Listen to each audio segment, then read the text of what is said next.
Hey everybody, the next project on my 1966 Lincoln Continental is going through the brake system.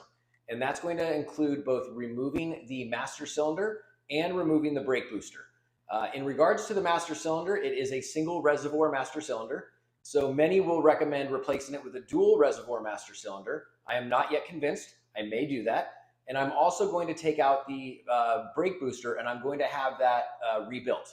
So let's get started on taking these out of the car now.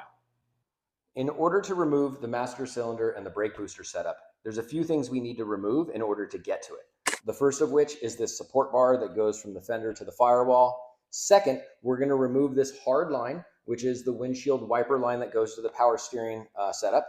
Yes, I said that correctly. That will be in a different video. Yes, the windshield wipers are powered by the power steering setup. And then I'm not going to remove the AC lines, but I am going to remove this bracket so I can move the AC lines out of the way so that the master cylinder and brake booster can easily be removed. Now I've already gone ahead and sprayed all of the nuts and bolts with PB Blaster, given that this thing's been sitting for 42 years. And the first thing we're going to take off is this support bar, which appears to be both 9/16 for the nut and bolt, and we're going to take off this support bar now.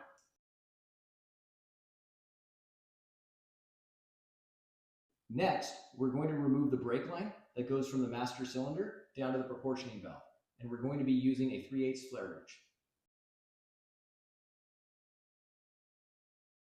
We're now going to remove this bracket that holds these two AC lines using a 1/2-inch socket. That will allow us to get these two AC lines out of the way from both the master cylinder and the booster. We can now take out the master cylinder, as there's two nuts that we need to take off the studs using a 9/16 socket.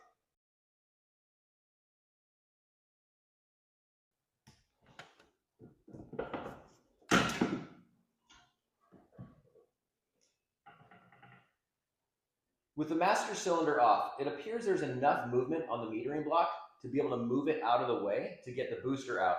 However, I'm still going to take this metering block off.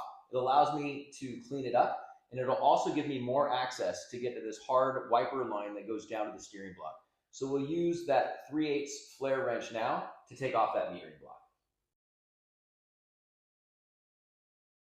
With the metering valve now out of the way, this gives us access to two of the power steering lines. One is the line that goes from the steering to the wipers, and the other is just a traditional power steering line.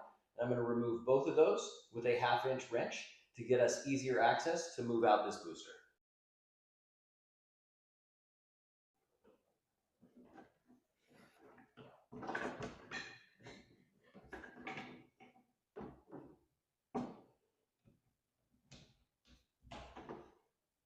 Next, we're going to remove the vacuum lines that are going directly to the booster.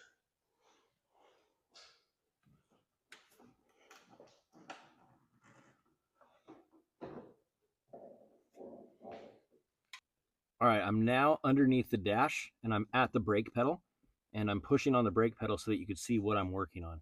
And what I'm going to have to do is take off that cotter pin that's holding the stud through the rod on the brake booster so I can take that out. And then what you'll also see is there's going to be 4 nuts. Sorry for the strobe light.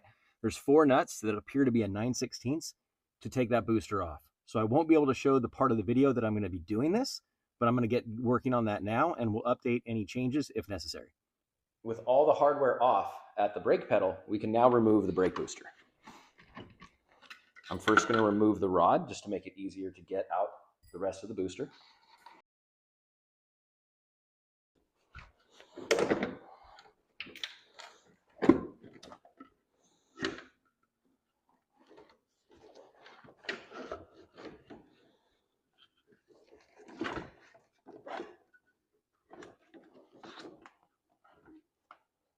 All right, the master cylinder and brake booster are now out of the car. It's now time to ship out the brake booster to get rebuilt.